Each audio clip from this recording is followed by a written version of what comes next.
folks. Today let's talk about the Meze 109 Pro. Make sure I got that right. Yeah, 109 Pro. These were sent to me by Apos Audio. Thanks guys, appreciate that. They are a 50mm dynamic driver headphone. You can see it right there. And god damn, does Meze put a lot of effort into the build quality on these things. Like immediately I took them out of the box, which is, well, right here. Let's look at the box. Very nice unboxing experience. Huge, as you would expect. And they have this, here's a little baggie for the cables, and then we have this, like, everybody's seen this stuff, I'm sure, if you look it up, but, cocoon thing. So you put them in there, and you will certainly not break them. Moving them around and such. Very nice box. Very, very, very nice headphone build. They have, the standard sort of 3.5-inch monos, jacks, cables. Yeah. Which, let me see. Oh, there we go. So I've been trying these on the Gishelli Archel 3 Pro. Also, I have an X-Duo TA20 tube amp. It's a hybrid tube amp with a solid-state amplification section and tube preamps. Also have a Mojo 1 amp and my phone, and I tried all of that stuff just to make sure that my impressions were accurate on all types of devices.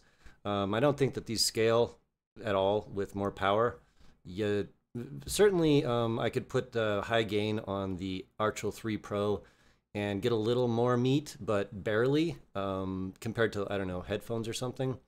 Certainly these are open back, you can see that there, and when they say open back, what they really mean is that around the driver you have a, like, kind of up on the upper parts in here, we have, that's not open entirely, that's got like a damper, like a fabric damper, much like you see on IEMs type of thing, but it's all the way around the driver. So if you put these on, you do hear about maybe like 50% of the sound through them. It's muffled, we'll just say that. So that's like open back styled thing, I guess you could call it.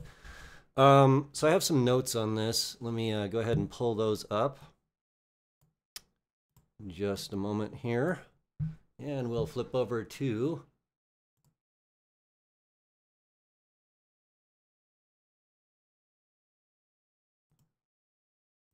sorry about that. Flip over to the desktop. So here's the listing on Apos Audio right here.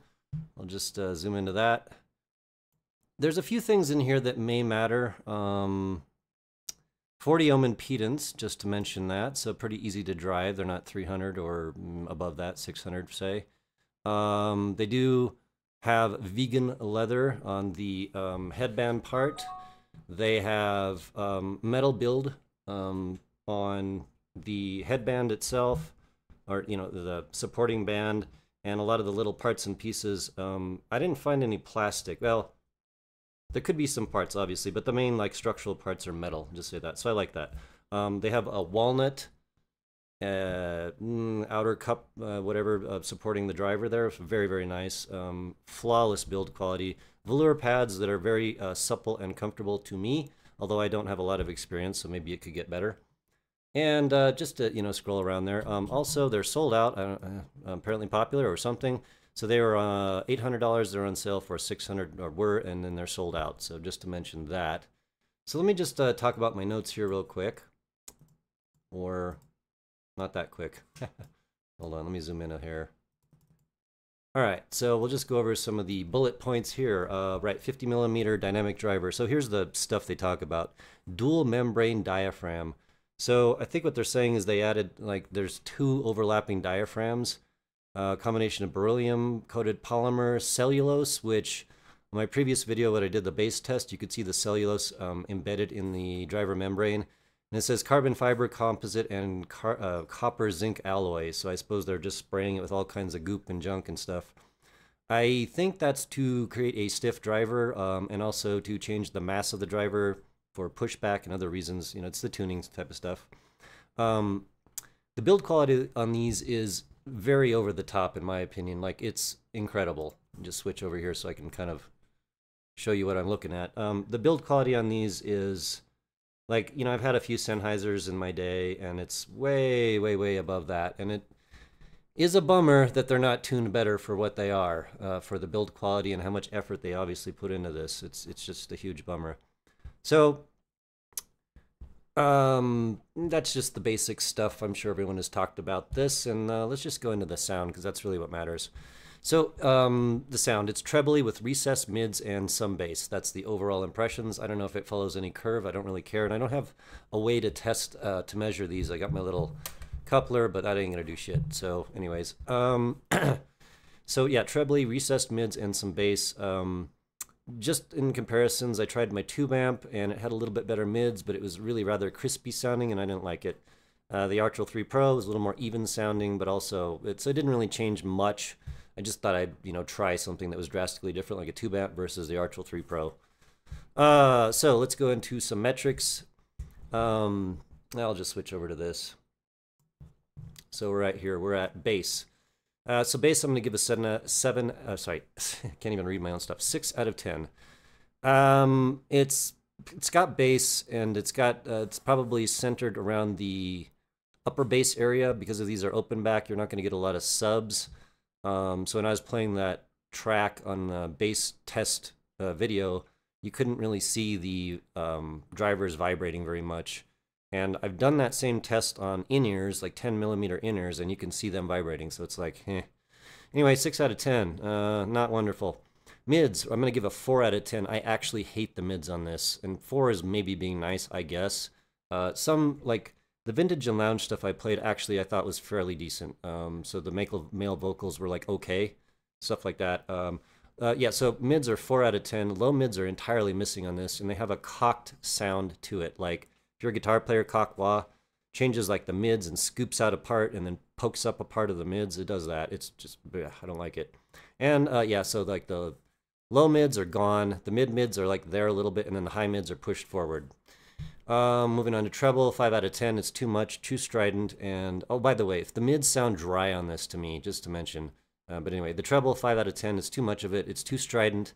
It doesn't have a buttery, smooth quality. There are some twinkles, but it's just very unrefined to me.